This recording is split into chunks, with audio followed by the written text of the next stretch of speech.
Welcome back to Live Now Detroit at 4. It's a popular app used for recipes, cleaning hacks, even showcasing some popular dance moves. But what's in store for the future of TikTok? Could we see it banned right here in the U.S.? Roop Raj joins us with a preview of tonight's Let It Rip. Hey, Roop. Hey there. Yeah, so lawmakers in Washington basically have given that first blessing, that first step to that bill that would either ban TikTok or force the owners, the Chinese company, to sell it to new ownership so that it's no longer in their hands.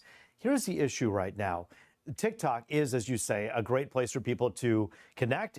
Millions upon millions of Americans, many young people and their moms and dads are using this to show off their latest dance moves, advertise for products, do all kinds of fun stuff. But the bottom line is the company that owns them is based in China. And there have been tremendous concerns over what this company is doing with all the data that's coming in. So you're probably thinking to yourself, what difference does it make if they know the silly dance move or the new recipe or my dog video or whatever it is? It's more than that. You see, when you sign on to any platform, any social media platform, you're giving up a lot of valuable information. And that valuable data is like cash in the hands of a foreign country. And they're afraid that the Chinese government continues to use this data in a way that could harm the U.S. And so Congress finally got its hands on it. And now, Jamie, it's deciding whether or not it's going to completely either ban this or give the choice to the company, ByteDance, to say, hey, why don't you go ahead and sell this to a more responsible party, and then it can be regulated more like Facebook, Instagram, and some of the other things that you have here. So we have two people on the panel today, Jamie. Interesting panel. Brad Coughlin actually owns a company called Chunk and Nibbles that was started during the pandemic, and it's because of TikTok that it got off on such a great rousing start. And he's saying, I can't afford this. We also have the lawmaker who helped pass the bill, who co-sponsored the bill, Representative Haley Stevens in Washington, who's joining us here in Detroit to talk about the bill and why she thinks it's important. So it'll get good. Yeah, I'm glad you have that perspective because there's so many people and content creators that, you know, they make their living from TikTok, and it's a lot of money out there. So you could imagine that being banned,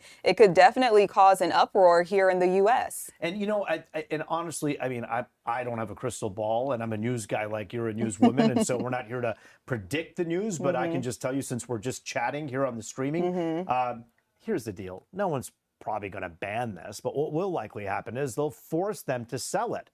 The threat is being held over their head. Hey, we're going to ban you. No one wants that. The users don't want it. The company doesn't want it necessarily. So what do? Well, they have no choice. They got a gun to their head, so to speak. So they sell it to a company that can actually regulate it, and the U.S. can then feel secure that it's not being the data is not being sold. Yeah, I know a lot of people have their eyes on that one, Ruth. You'll also be talking about camps on campus. Break that one down for us. All right. So right now at New York University and Columbia University and here at the University of Michigan in Ann Arbor, you have pro-Palestinian protests that are happening. Nothing new in that. You're probably saying, what's new with that? Well, this is what's new. You actually have not just the protests, but people who are essentially living on campus and saying, we're not going anywhere right now until we understand the university's interest in Israel. Here in Michigan, they're asking the University of Michigan to divest interest in Israel. So as you probably know, there's a lot of money that goes to universities, right? I mean, whatever your alma mater is, there's money that exchanges hands, donors, and interest that universities have. University of Michigan students who are Palestinian or pro-Palestinian are saying you need to divest your interest and investment essentially into Israel because you're essentially being biased and helping a state that they believe, these Palestinian American students believe, is hurting so many people and killing so many others through the bombing that continues to happen in Gaza. So it's a heated one. And on this one, Jamie, I'm really proud of this panel that we were able to put together in the last few days. We have an Oakland University professor who, this isn't her first rodeo. She has seen so many of these types of protests. She's going to be our litmus test, Jamie. How effective are these protests? When does it go too far? When they interrupt with commencement addresses, there's concern about that. When does it go too far? And then we have the mayor of Dearborn, an Arab American, Abdullah Hammoud, who's joining us. And then we also have a state representative who's a Jewish man named Noah Arbed. And so I think things will get a little bit heated because it's a very passionate subject. But I think that Oakland University professor is going to help us kind of level the playing field with some real context and information. Yeah, and just from seeing the video there, these students are literally camping outside of their universities. It's such a powerful protest and statement they're making there. It certainly is. Jamie, there's one student from New York who was interviewed on our air yesterday during our 6 o'clock news who said, I'm willing to be suspended, expelled from the school altogether. Wow. I'm willing to be arrested.